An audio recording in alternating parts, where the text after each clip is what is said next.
የክብርና የህልውና ፍልሚያ። ሰላም ጤና ይስጥልን ውድ ቤተሰቦች፣ ዛሬ ደግሞ ውጤቱ የህልውና ጉዳይ ወደሚሆንበት መድረክ ተሻግረናል።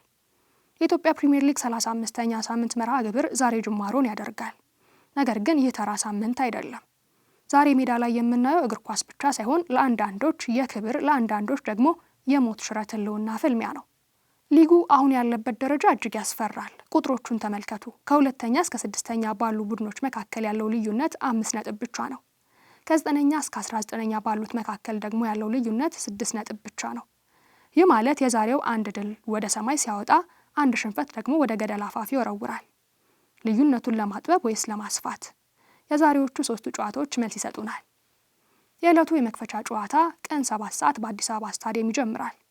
ሁለቱ የደቡብ ተወካዮች ወላይታ ዲቻና ሀዲያ ሆሳዕና እኩል 35 ነጥብ ላይ ቆመዋል።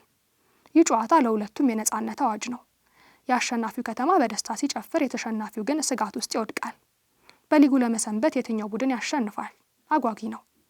በ10 ሰዓት ደግሞ ፍልሚያው ወደ 2 ከተሞች ይከፈላል። አዲስ አበባ ላይ ሸገር ከተማ በታሪኩ ለመጀመሪያ ጊዜ በሊጉ ለመቆየት ድል ከራቀውና ክብሩን ለማስጠበቅ ከሚጫወተው ሐዋሳ ከተማ ጋር ይፋለማል። በተመሳሳይ ሰዓት አዳማ ላይ ታሪክ ይሰራ ይሆን? ድንገት ሳይታሰብ ወደ ወራጅ ቀጠናው ዥው ብሎ የገባው አዳማ ከተማ በራሱ ሜዳና ደጋፊው ፊት ይቆማል። ተጋጣሚው ደግሞ የሊጉን ዋንጫ ለመጀመሪያ ጊዜ ለመሳም የሞት ሽረት ትግል እያደረገ የሚገኘው መቻል ነው። ለአዳማ ህልውናው ነው፣ ለመቻል ደግሞ የዋንጫ ክብሩ ነው። ዛሬ የምናየው እግር ኳስ ብቻ አይደለም፣ የአእምሮ ጥንካሬ ፈተናም ጭምር ነው። መቻልና ሐዋሳ ለክብር፣ ሸገር፣ ድቻ፣ ሀዲያና አዳማ ደግሞ ለህልውና ይጫወታሉ። ታዲያ ከእነዚህ 6 ቡድኖች መካከል ዛሬ በድል የሚነክሰው ማን ይሆን? የእናንተን ቅድመ ግምት በኮሜንት ላይ አስፍሩልን። ቻናላችንን ሰብስክራይብ በማድረግ ቤተሰብ ይሁኑ።